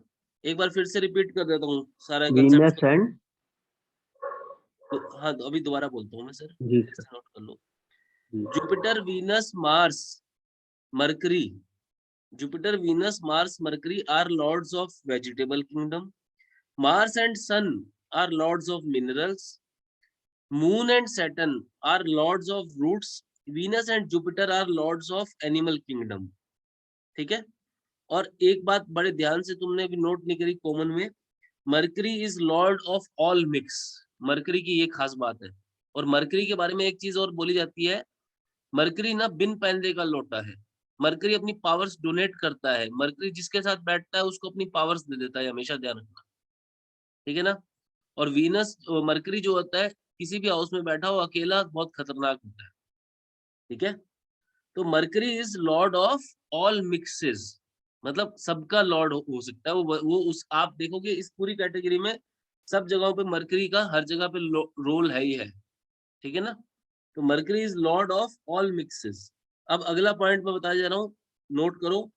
पहले मैंने बताया था अभी आपको लॉर्ड ऑफ मटेरियल ऑब्जेक्ट्स बताए अभी, ठीक है ना। अब तुम्हारे को समझा रहा हूँ, planets represent substances, planets represent substances. अब ये श्लोक ये बोलता है, सन रिप्रेजेंट्स कॉपर, नोट कर लो, फिर जब जेमस्टोन्स कभी रिकमेंड करोगे तो फिर धातु नहीं पता होगी। Sun represents copper, Mars represents gold, Jupiter represents silver, ठीक है। Saturn represents iron, moon represents GEMS gems, और Mercury represents alloys of metal, alloys of metal. Sir पहले जो sun copper, Venus gold, Jupiter. नहीं आप गलत नोट कर रहे हो, मैं इतना धीरे धीरे बोल रहा हूँ, आप आराम से नोट करो। फिर से रिपीट करता हूँ, हाँ पे sun is equal to copper, Mars is equal to gold, gold, ये गोल्ड, सब जुपिटर, सब्सटेंसेस हैं। हाँ Jupiter Jupiter silver, silver, Saturn iron, Saturn iron, moon gems GEMS gems, Mercury alloy of metals, Mercury, alloy of metals, alloy मतलब mix of metals, जिसे हम बोलते हैं ना खरड़ निकलती है जिससे फिर पत्थर निकलते हैं, एलॉय ऑफ मेटल्स का लो, जिसमें कह लो कि मल्टीपल जब मेटल्स मिक्स होते हैं उन्हें एलॉय बोल देते हैं। हेलो, और वीनस जो है वो पर्ल्स को रिप्रेजेंट करता है। सब्सटेंसेस की बात हो रही है सिर्फ, ठीक है ना। यहाँ पे वेनस, पर्ल्स, प्लस, अभी इस पे अपना दिमाग मत लगाना एस्ट्रोलॉजी वाला, अभी वो बाद में मैं समझाऊंगा कि इसको यूज कैसे करना है, ठीक है ना। अभी ये जो है क्लासिक श्लोक्स हैं, ठीक है। फिर प्लेनेट रिप्रेजेंट प्रीशियस स्टोन, ये तो तुम्हारे को पता है, इसको मैं नहीं बोलूंगा, इसको मैं छोड़ रहा हूँ इस कंसेप्ट को, ये सबको बताया हुआ मैंने, ठीक है ना। फिर प्लेनेट रिप्रेजेंट्स क्लोथिंग, नोट करो अब, प्लैनेट रिप्रेजेंट्स क्लोथिंग, क्योंकि प्रेडिक्शंस करोगे तो फिर दिक्कत आएगी, इसलिए बता रहा हूँ। तो सन जो है, sun represents thick cloth, sun जो है वो मोटा कपड़ा रिप्रेजेंट करता है, sun represent thick cloth. Moon represents new and fine cloth, मतलब नया कपड़ा। Mars represents cloth burned by fire, मतलब जला हुआ कपड़ा। मरकरी रिप्रेजेंट्स वॉश्ड क्लोथ, यानी कि धुला हुआ कपड़ा। जुपिटर रिप्रेजेंट्स ऑर्डिनरी क्लोथ, सिर्फ एक धोती अंग वस्त्र जैसे ऑर्डिनरी क्लोथ्स। और Venus represents durable clothes, durable मतलब जो लंबे चले। सर थोड़ा थोड़ा स्लो। Jupiter ordinary clothes. और ये मार्स का बाद में जो बताए थे, मरकरी वॉश्ड क्लोथ्स। मरकरी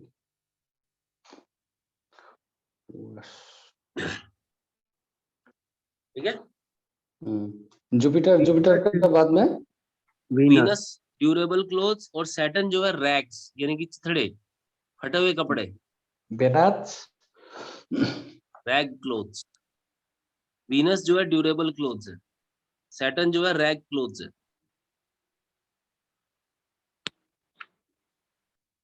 ठीक है, अब आगे चलते हैं। अब ये बड़ा important, Saturn sir, Saturn sir rag clothes, rag मतलब फटे हुए चिथड़े। ठीक है, हो गया। अब चलते हैं, बहुत इंपॉर्टेंट चीज है, डायरेक्शंस ऑफ द प्लैनेट्स, ये पता होनी चाहिए तुम्हारे को। अब तुमको यहाँ पे पता लगेगा कि कौन सा प्लैनेट जो है तुम्हारे को रिजल्ट नहीं देता कुंडली के अंदर। तुम बोलते हो ना कई बार कि सर इसका तो रिजल्ट नहीं मिल रहा। अब जब जब दिशा लूज हो जाएगी तो खत्म हो जाएगा रिजल्ट, ठीक है ना। तो इस हिसाब से नोट करो, sun is a lord of east, note कर लो। सन जो है, सूर्य जो है वो पूर्व दिशा का है। वीनस जो है वो साउथ ईस्ट का है। मंगल जो है वो दक्षिण दिशा का लॉर्ड है, ठीक है। और Rahu is a lord of south waste. एक मिनट एस्ट्रोवास्तु का कंसेप्ट है, ठीक है ना। Rahu Rahu is a lord of south west, ठीक है। South west.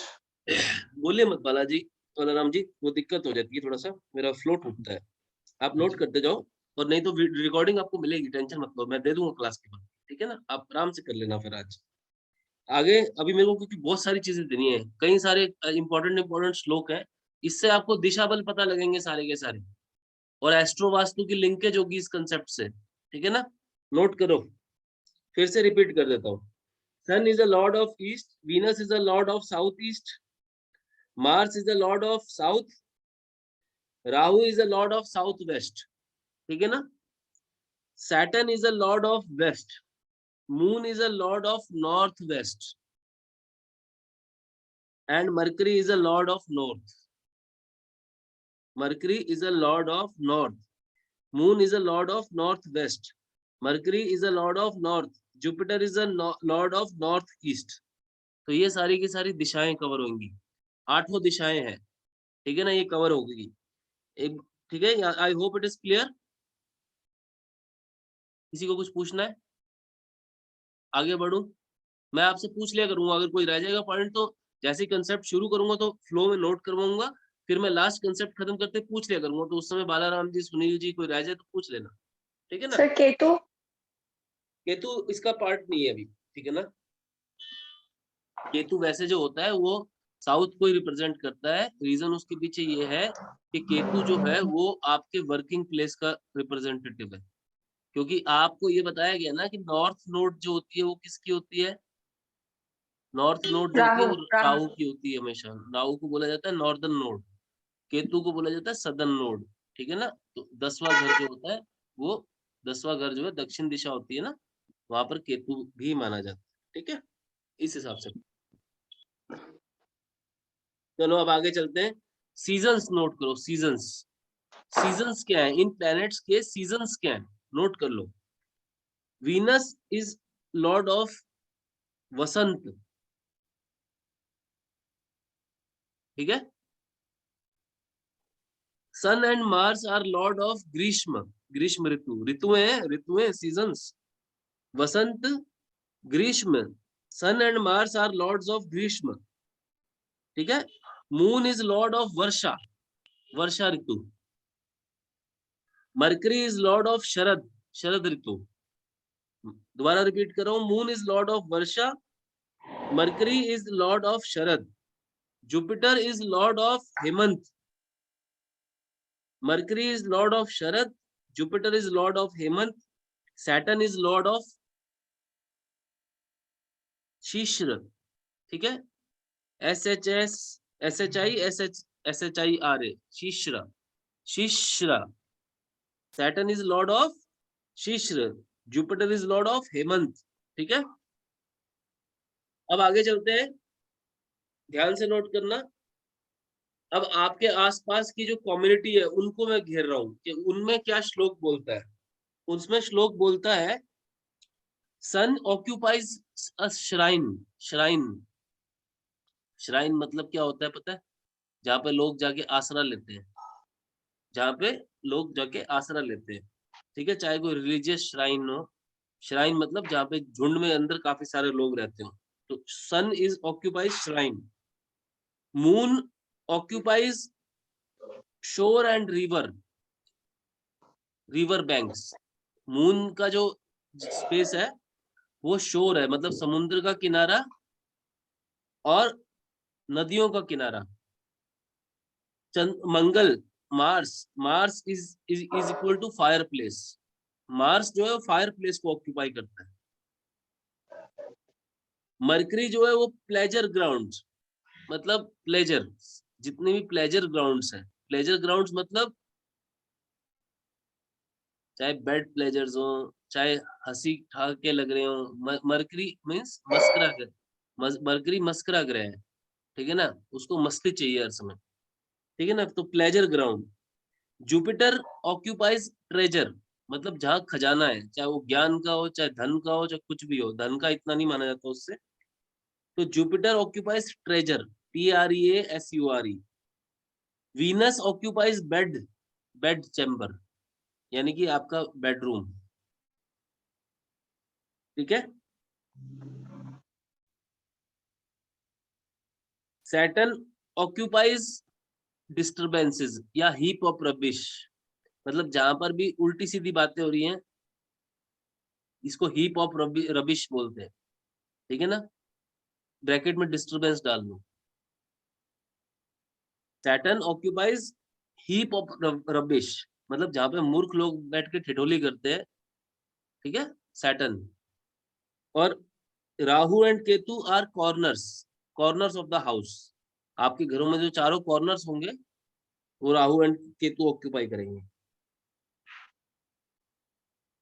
ये इनके प्लेसेस हैं भाई, पर्टिकुलर प्लेसेस, ठीक है ना। ये कंसेप्ट एस्ट्रो वास्तु दोनों को सर्व करेंगे आगे जाके। ये बहुत इंपॉर्टेंट श्लोकास हैं जिनको ब्रेक डाउन करके मैंने तैयार किया है आपके लिए, इसको नोट कर लो ध्यान से। फिर आगे नोट करो कौन सा प्लेनेट कौन से वेद से जुड़ता है। Jupiter is lord of Rigveda, Mercury is lord of, फिर से बोल रहा हूं, Jupiter is lord of Rigveda, Mercury is a lord of Atharvaveda,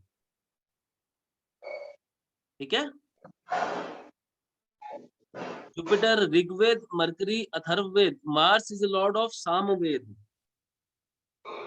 Mars is a lord of Samaveda, साम दाम दंड भेद बोलते हैं ना, तो Sama is Mars is a lord of Samaveda, और Venus is a lord of Yajurveda, ठीक है ना। तो ये जो चारों वेद है उनको कौन कौन सा प्लेनेट ऑक्यूपाई करता है वो समझा रहा हूं मैं आपको इस श्लोक के द्वारा। Okay, this shloka mentions Jupiter is lord of Rigveda, mercury is lord of Atharvaveda, Mars is lord of Samaveda and Venus is lord of Yajurveda, ठीक है। अब नोट करो सेक्स ऑफ द प्लैनेट्स, इनके क्या सेक्स है। ये हालांकि मैंने पढ़ाया हुआ है आप लोगों को, फिर भी रिपीट कर देता हूँ। Sun is male, moon is female, Mars is again male, sun male, moon female, Mars is mail,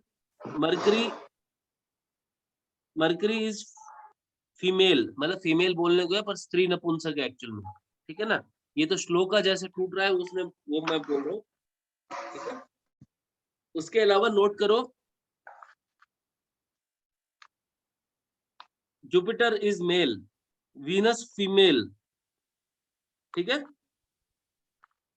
Saturn mail, मगर वही बताया था पुरुष नपुंसक है, ठीक है ना। और राहु मेल, केतु मेल, ठीक है ना।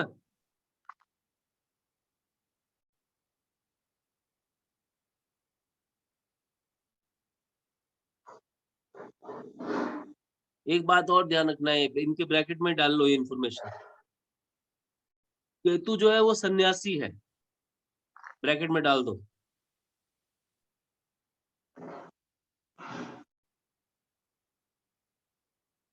राहु जो है वो बया है, BOYA। सैटर्न जो है वो आउटकास्ट है। आउटकास्ट कभी मतलब ये क्यों बोला गया है, सैटर्न जो है पृथ्वी से सबसे ज्यादा, सूर्य से सॉरी दूर है। और जब आप सारे प्लैनेट्स के ज़ोडिएक चेक करोगे, प्लैनेट जो सैटर्न जो है सबसे आउटर नोड पे घूम रहा है, एकांत में रहता है ना सैटर्न, एकांतवादी है ना, सबसे आउटर नोड पे है, तो आउटकास्ट है, ठीक है ना। वीनस और जो शुक्र होते हैं वो ब्राह्मण है दोनों, नोट कर लो। वीनस और शुक्र जो है वो ब्राह्मण है, मरकरी शूद्र है, इनके ब्रैकेट में डालते जाओ। मरकरी शूद्र है, मार्स जो है वो क्षत्रिय है, ठीक है।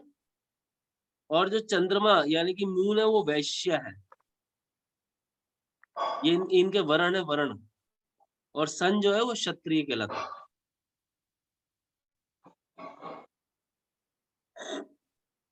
अब नोट करो एक चीज और इम्पोर्टेंट, आपकी बॉडी के अंदर जो पार्ट्स होते हैं वो कैसे निकालने हैं।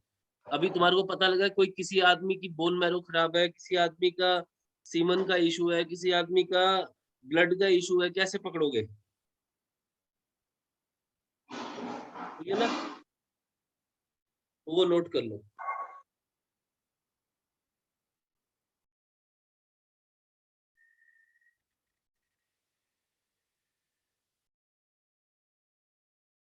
Mars is a lord of marrow, marrow मतलब मज्जा, ठीक है ना। मतलब ये बोन मैरो ही ना। हाँ हाँ बिल्कुल, ठीक है। चाहे बोन का मैरो हो, चाहे ओवरऑल और भी जगहों पे मज्जा यूज होता है, तो जहाँ पे भी हो, मेरे को टेक्निकल तो नहीं पता। फिर Saturn is the lord of muscle, muscles जो होती हैं। Jupiter is the lord of fat, आपकी बॉडी में जब फैट एक्यूमुलेट होता है, ठीक है ना। Sun is a lord of bone, जब भी सन खराब होगा हड्डियां खराब हो जाएंगी तुम्हारी, ठीक है ना।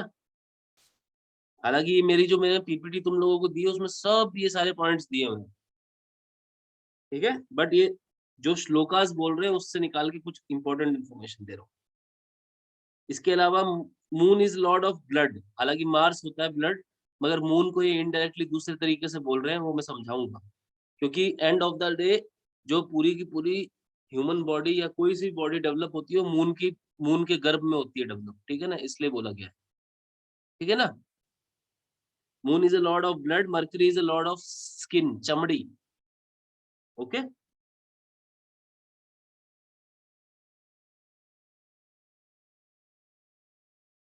अब इनकी दृष्टि, इनका देखने का तरीका समझो, how planet see sun and So Venus, Mars. हाँ क्या हुआ, Venus is the lord of semen, ठीक है, Venus is the lord of semen, right. चलो अब इनके देखने का तरीका समझो, sun and Mars look upwards, sun and Mars look always upwards, Venus and mercury look sideways, मतलब तिरछा देखते हैं, सर इसलिए सन और मार्स अपवर्ड्स, ऊपर की तरफ देखते हैं, यूं, ये ना, यूं हमेशा। जो ऊपर तक। हाँ, जो Venus and Mars look sideways, तिरछा देखते हैं, ठीक है ना। Moon and Jupiter look evenly, आमने सामने देखते हैं, ठीक है। मून एंड जुपिटर, पहले से बताइए फिर। सन मार्स ऊपर सन दिखता है। Mars look upwards, hmm. Venus and mercury mercury look sideways,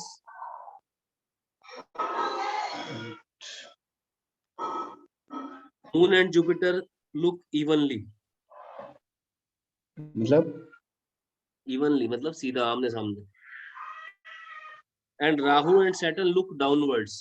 ये लाल किताब के श्लोक हैं कहीं में, Rahu and Saturn look downwards, क्योंकि राहु एंड सैटर्न जो है वो चाहते नहीं कि उनको, आपको उनके प्लान्स पता लगे, ठीक है।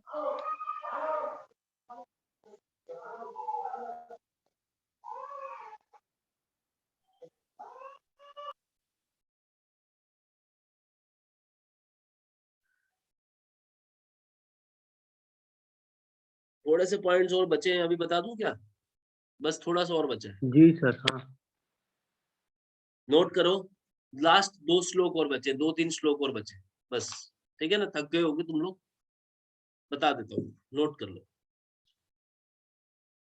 अभी ये जब प्रिडिक्शन करोगे वहां पर यूज होंगे ये सारे पॉइंट, इसलिए बता रहा हूँ, ठीक है ना। अभी स्लाइडर लगवा दूंगा एक एक करके, ये जैसे आज बनवाया है, एक स्लाइडर ये बन जाएगा, एक स्लाइडर हाउसेस का बनवाऊंगा। फिर मैंने बोला एरीज गया चौथे घर में, क्या होगा बोलो? मदर कैसी होगी, वाहन, गाड़ियां वाड़ियां, सारा वो सारी चीजें बताने होंगे, ठीक है ना। तो ये तुम्हारे को जो बताया है कि कौन कैसे देखता है, मान लो अभी क्या बताया है कि सन एंड मार्स लुक अपवर्ड्स, तो तुम्हारे अगर जैसे ही मार्स साइन उधर चला गया 4th राशि में, तो तुम मदर कैसे देखेगी? यूं, ठीक है ना। अगर वहां पर 2 नंबर साइन चला गया तो वो कैसे देखेगी? यूं, तिरछा, इस तरह से, निगाह तिरछी, ठीक है ना। तो ये सब आपको नोट करने को मिलेंगे पॉइंट्स आगे। चलो अभी आगे नोट करो, behaviours of planets. Sun is steadfast मतलब जो है मुंह पे है और तेजी से अपना काम करता है, steadfast. Sun is steadfast. Moon is wandering and unsteady, moon जो है घूमता रहता है, टिकता नहीं है, चंचल है ना मन। Moon is wandering and unsteady. Mars का बिहेवियर क्या है? मार्स इज वॉयलेंट, सेनापति है ना। Mars is violent. Mercury is mixture of various qualities, mercury क्या है कि जैसा आदमी सामने आया उसको वैसे ही हैंडल करेगा। मरकरी जो है व्यापारी है ना, ठीक है ना। मरकरी व्यापारी है, तो जैसा आदमी सामने आया, मरकरी का जो बिहेवियर रहता है वो मिक्सचर ऑफ वेरियस क्वालिटीज रहता है, ठीक है। जुपिटर इज जेंटल, उसको कोई कुछ सामने से आगे उल्टा ही बोलता तो भी गुरु का क्या काम है? आशीर्वाद देना, तथास्तु, सिंपल, ठीक है। Venus is light and easy, उसको कोई फर्क नहीं पड़ता, चाहे आए कोई जाए, वो अपने एक फोकस टास्क पे होता है, ठीक है ना। Venus is light and easy, and Saturn is harsh. Saturn कहेगा ये काम करके आए हो, प्रिंसिपल ओरिएंटेड है, ये काम करके आए हो तो रिजल्ट मिलेगा, नहीं तो नहीं मिलेगा, get lost out of my class. तो जितने भी आपको सैटर्न गवर्न टीचर्स मिलेंगे, फैकल्टीज मिलेंगे, जजेस मिलेंगे, या एडमिनिस्ट्रेटिव लोगों के पोस्ट पे लोग मिलेंगे, वो सब जो होंगे हार्श होंगे, सख्त बिहेवियर, जो बोल दिया वो करके आओ, नहीं तो नहीं मिलेगा, सिंपल। कर्म रिस्पॉन्सिबिलिटी पूरी करोगे तो फल खुल के दूंगा। सैटर्न देखो चला के किसी को कुछ नहीं कहता बेचारा, मगर वही बात है, अगर सांप की पूंछ पे पैर रख दिया, सैटर्न की उंगली कर दी, तो फिर सैटर्न नहीं छोड़ेगा। ओके,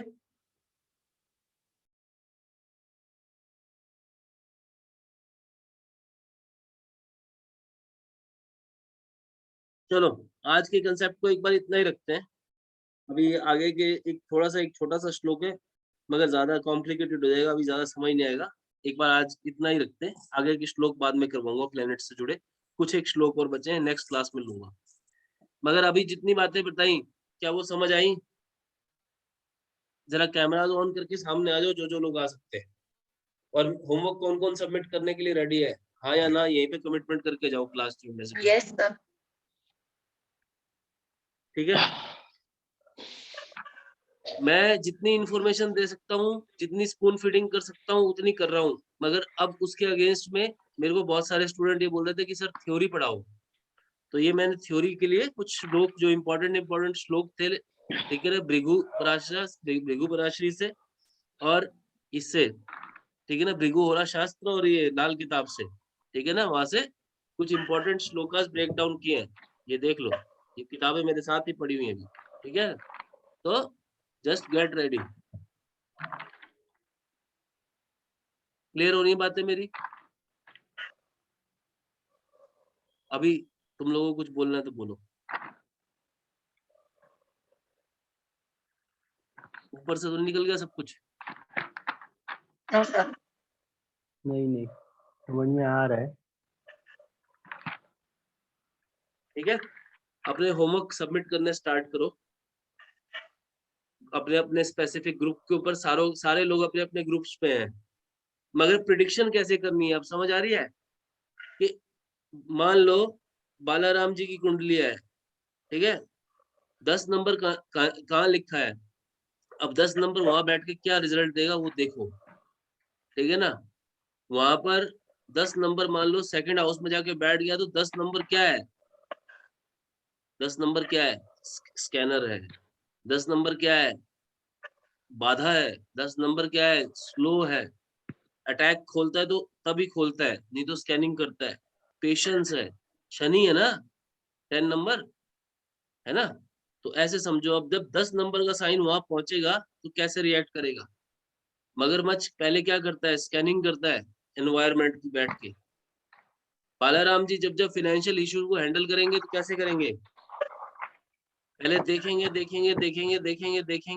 देखते रहेंगे, जब ऑफ मौका आएगा तब हाथ खोल देंगे, फटाक से अटैक खोलेंगे। अब ये क्या है? ये 10 नंबर साइन करवा रहा है ये बालाराम जी से।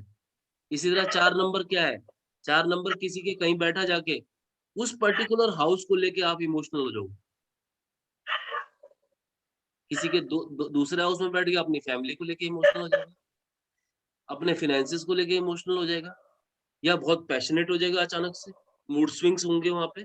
कभी अचानक पैसा कमाना है, बैंक बैलेंस चाहिए एकदम से। अब जैसे जैसे वो पूर्णमासी है तो पैसा कमाना है, जैसे जैसे अमावस्या आई हो गया काम, ठीक है ना।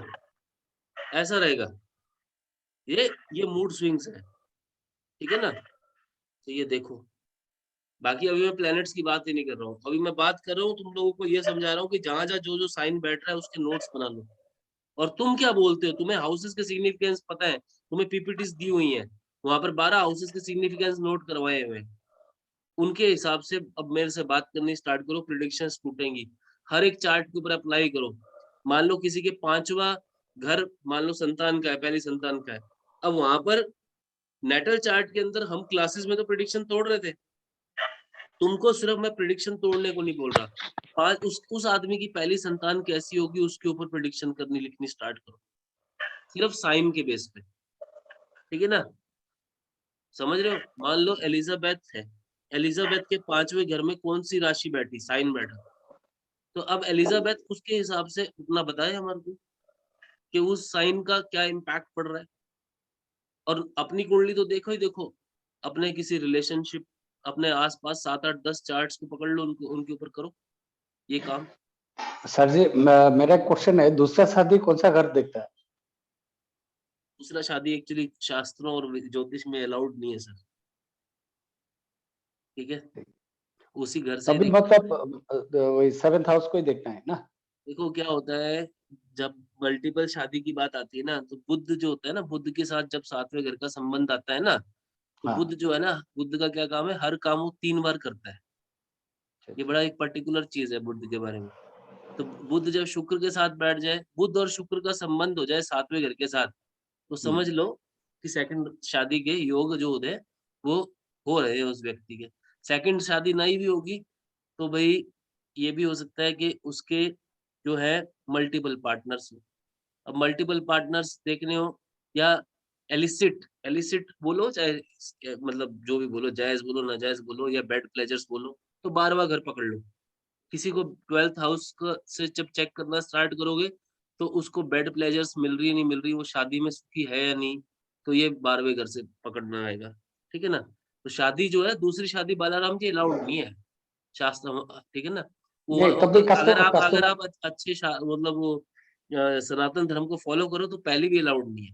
नहीं वो तो बात सही है, वो मेरे को पता है। तभी मतलब मेरा जो क्वेश्चन था, कुछ आदमी लोग ऐसा क्वेश्चन करता है दूसरी शादी मेरा कब होगा, ऐसा क्वेश्चन आता है, तो उनको उस भगा दो टाइम वहां क्या से, उनको बोलो कि ये ऐसे प्रश्नों, ये सही। ज्योतिष इन प्रश्नों का उत्तर देने के लिए नहीं बनी है एक्चुअल में। ये नहीं मटेरियलिस्टिक, हाँ मैं तो वो कोई उत्तर बात दे नहीं, देता हूँ, आप कूदो दे तो आप, देता वो तो आपका अपना काम है, वो कोई बात नहीं। बट आई मीन टू ठीक से कि ज्योतिष का जो है अल्टीमेट टारगेट ये नहीं है। ठीक है ना? ठीक है अब अभी अभी अगर आप थोड़ा जैमिनी सूत्रम को पकड़ोगे, ठीक है ना, जैमिनी को, अगर जैमिनी के अंदर जाओगे तो देखो पराशर के अंदर तो आपको बता दिया गया कि सूर्य जो है पिता के कारक है, माता जो है चंद्रमा जो है मदर का कारक है, वहां पर फिक्स्ड कारक है, कारकाज है। हम्म, मगर जैमिनी ऋषि क्या बोलते हैं? जैमिनी ऋषि ये बोलते हैं कि आपकी कुंडली के अंदर जो प्लेनेट सबसे ज्यादा डिग्री का है वो आत्म कारक है। आत्म कारक मतलब आपकी आत्मा जो है, उसने आपने जो बर्थ लिया है, तो आपकी आत्मा का जो है ट्रस्ट क्या है। अब किसी कुंडली में मान लो शुक्र जो है फॉर एग्जाम्पल आत्म कारक बन जाता है, तो ऐसा आदमी तो भाई मल्टीपल शादियां फिर करेगा ही करेगा। ठीक है ना? बुध बन जाता है तो फिर वो ऐसा आदमी को व्यापार की तरफ अग्रसर कर लेगा, तगड़ा व्यापारी बनाएगा। ठीक है ना? तो आत्म कारक प्लेनेट जो होता है, उसके बाद अमत्य कारक है, और ये सारा मैंने आर्टिकल कम्युनिटी में डाल रखा है आप लोगों को, पहले पिछले वीक डाला था, क्योंकि अब मैं जेमिनी को टच करूंगा आगे वाली क्लासेस में, तो इसलिए मैंने पहले उसका बेस बना दिया था। तो आत्म कारक प्लेनेट जो है वो आपको बताएगा कि आपके जीवन में आपकी आत्मा जो है, आप बालाराम जी का बर्थ क्यों हुआ, वो आत्म कारक प्लेनेट बताएगा कि आपकी आत्मा जो है क्या सोच रही है, आपकी आत्मा किस दिशा में जाना चाहती है। तो आपकी कुंडली के अंदर जो प्लेनेट का डिग्री सबसे हाई है वो आपका आत्म कारक है। तो ऋषि जो थे, जैमिनी ऋषि ने केतु को नहीं इस कैटेगरी में लिया, उन्होंने 8 प्लैनेट्स को आत्म कारक जो है माना, उसमें भी उन्होंने राहु को दूसरी तरह से लिया है, क्योंकि राहु जो है वो दुनियादारी की तरफ फोकस करता है। Rahu materialistic world, Rahu is equal to materialistic aches, Ketu is equal to sannyasi moksha. और राहु भी अगर किसी का आत्म कारक आ जाए, ठीक है, अगर किसी का राहु आत्म कारक आ जाएगी तो उसमें भी वो आत्मकारक नहीं माना जाता एक्चुअल में, उल्टा कंसेप्ट चलता है। कंसेप्ट ये चलता है क्योंकि राहु तो रिट्रोग्रेड चलता है, राहु दूसरे की तरफ देखता है, तो ऐसे केस में जो राहु से जस्ट नीचे वाला प्लेनेट होगा, ठीक है ना, मान लो किसी की कुंडली में राहु हाईएस्ट डिग्री का, ठीक है, तो ऋषि जैमिनी ने केतु को तो उस कैटेगरी में लिया ही नहीं है। और राहु अगर बाय द वे किसी का आता है तो राहु से जो नीचे वाला जो डिग्री का प्लेनेट है वो आपका आत्मकारक माना जाएगा, क्योंकि राहु बाय डिफॉल्ट पीछे देखता है, रेट्रोग्रेड है, उल्टा चलता है, इसको पकड़ के चलना है। तो ये कंसेप्ट है, समझ आई बात? तो ऐसे पकड़ के चलो। पराशर ने स्थिर ग्रहों को बताया है, कारकास दिए हैं, और जैमिनी ऋषि ने डिग्रीज के हिसाब से सारे का सारा हिसाब किताब बताया हुआ है, जिसमें आत्मकारक, अमात्य कारक और इस तरह से मात्र कारक और ये सारी जो है टर्म्स है, वो मैंने आर्टिकल कम्युनिटी में डाला, उसको पढ़ लेना। सर पंचोत्तरी दशा से क्या होता है, क्या पता चलता है? सर पंचोत्तरी दशा आप उधर इतनी वीक क्यों जा रहे हो, औरों को और कंफ्यूज कर दोगे। अभी ये विमशोत्तरी तो संभाल लें, विमशोत्तरी, आप विमशोत्तरी के अलावा पंचोत्तरी ये जिसमें मत जाके ना, आप उसमें जाओ, आप काल चक्र दशा और चक्र दशा को फोकस करो। ठीक है ना। कल चक्र दशा और चक्र काल दशा। चक्र दशा और योगिनी दशा, ये तीनों इंपॉर्टेंट होती हैं। ठीक है ना। अगर विंशोत्तरी के बाद अगर अगर किसी से कुछ रिजल्ट निकल के आएगा ना, जो कुछ निकल के आएगा, ठीक है ना, काल चक्र दशा जो होती है वो आपको कई बार ऐसी ऐसी चीजें बताती हैं, जैसे कहते हैं ना अचानक ट्रांजिशन आना। मान लो एक आदमी गरीब था, जैसे कहते हैं रिचेस टू रैग्स, और एक होता है रैग्स टू रिचेस, तो वो है काल चक्र दशा बताती है। जब आप क्वांटम जंप लेते हो, ठीक है ना, तो क्वांटम जंप्स होती है वो, काल चक्र दशा का कंसेप्ट बिल्कुल अलग है। तो आपके लिए जो सबसे यूजफुल प्रिडिक्शन में जो दशा आएगी वो विंशोत्तरी, काल चक्र, योगिनी एंड चक्र, इनको पकड़ के चलो, तो आपको बहुत बढ़िया रिजल्ट्स मिलेंगे। ठीक है ना। आपके काम की चीज बता रहा हूँ मैं, इधर उधर कंफ्यूज मत हो, बहुत लंबा है क्या ना, ये घूमने वाली चीज है। ठीक है ना। चलिए गाइस, आज की क्लास इतना ही रखते हैं। So with this note we will end this session. ठीक है। And I will be waiting for your homeworks. अपने होमवर्क्स पूरा एक हफ्ता है, पूरा कंप्लीट करके आना और ग्रुप के अंदर सबमिट करते जाओ। I will check and I will discuss in the next class. अब मैं प्रेडिक्शंस करवाऊंगा आप लोगों से यहाँ से क्लास के अंदर। ठीक है। चलिए फिर, namaskar to everyone, thank you. Thank you sir, namaskar. जी जी। जी। ये क्लास में अभी डाल दूंगा, बस 2 मिनट में आपके पास पहुंच जाएंगे लिंक।